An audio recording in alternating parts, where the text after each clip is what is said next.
All right, everybody, welcome back to the Keep Growing podcast. It's David Ziebler and Cathy Canham. How are you, Cathy?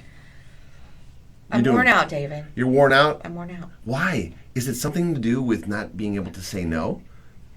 Because that's what we're talking about today. We're talking about boundaries. Trying not to crack up. It is. It is having to. That's very. You're so on it, David. I'm on it. It's almost like we planned about what we were going to talk about before we came on. Almost, yes. Awesome. And today, of course, we have our special guest, Dr. Hingle, back with us. Good to see you, Dr. Hingle. Good to see you. We're talking about boundaries today, everybody. Have you ever had a moment where you wish you would have said no, or even I'm okay, or I don't want to do that, or maybe now's not the right time, but you just didn't do it because you didn't know what to do, how to say it, how to push back gently, right? Were you mad at yourself for not doing that? Cathy, do you know what I'm talking about? I do. There's, as with any topic, there's a lot of different reasons for saying, not liking to say no. Like for some people, they're pushed to the limit because they don't have a choice, or at least they think they don't have a choice, and they're just overworked. And what I run to, I mean, yes, I'm overworked because I'm just like everyone else here, to a certain extent, but I don't like to say no. And it's not because I think someone's going to think bad about me. Not that I haven't had that happen to me a time or two in my life, but it's not that. It's just Dr. Hingle sent the email to us yesterday about being a part of something that's coming up that I almost said, and I almost spilled the beans. But it's really big, and it's going to be in, February-ish? Mm-hmm. Very exciting. Stay tuned, people. So, oh my gosh, I want to be a part of that. But I had to stop and be like, I've got this, I've got this, and I don't want to say no. So as a result, I tend to not say no like I should. And I hope I'm not alone in that. I wouldn't think I'd be alone in that, but it's just fun. You want to dip your toes in a little bit of everything, and then at some point in time later, you're drowning in the water that you dipped your toes in. See what I did there? And I think that kind of goes back to healthy boundaries. Sure. Like it's tough. And in the context of today's conversation, we're talking about the boundaries that people should set and need to set and should be encouraged to set with the workload that they experience, with the life load that they have on their plate, with the things that make them feel uncomfortable or are against their values, the whole gambit, right? Yes. Absolutely. So it is multifaceted. There's a lot of reasons why people cannot say no or cannot honor their own boundaries. And it's deep. It's deep. Sometimes it's our desire to want to participate. Sometimes it's our desire to want to please. Sometimes it's our imposter phenomenon, right? And sometimes it's trauma. And here's the thing. We're not going to go too deep into this, right, Cathy? Because you're going to do something a little bit extra. We're just dabbling. We're giving you a little preview. Yes. Preview. Dr. Hingle, what's your experience with boundaries? Variable. I think that's one of the things related to boundaries is knowing your values and your priorities. And then a big part of boundaries is self-awareness, because boundaries are going to be different for everyone, and they're going to be different at different times. You know, at some point in your life, you may be able to take on 20 things, and then there's going to be other times that you can only do 10 things for lots of different reasons. And so self-awareness, I think, is a really important part of boundaries. And I think another really key piece is knowing that they're unique, they're individual, and not comparing what someone else is able to do, what someone else is doing, to what you're able to do, what you're doing. There's a saying that comparison is the thief of joy, and I firmly believe that. So if we can get rid of that comparison, we do a lot better with really setting our own personal boundaries. And I think the key word there is personal. Right.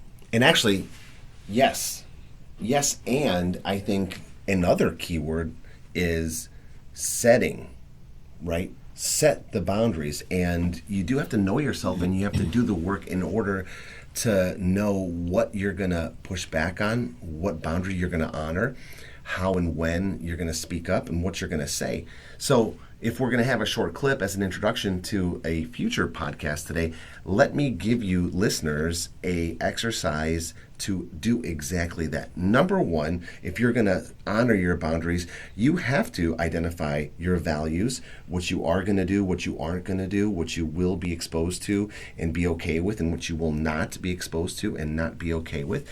So write these things down, right? In no particular order. Do the reflection necessary to write down what you're going to do, what you're not going to do, when you're going to say no, how you're going to say no, or more specifically, again, what you're going to honor. Then think about those times where they might come up and write them down. This might happen at work, this might happen at home, this might happen in the grocery store checkout line.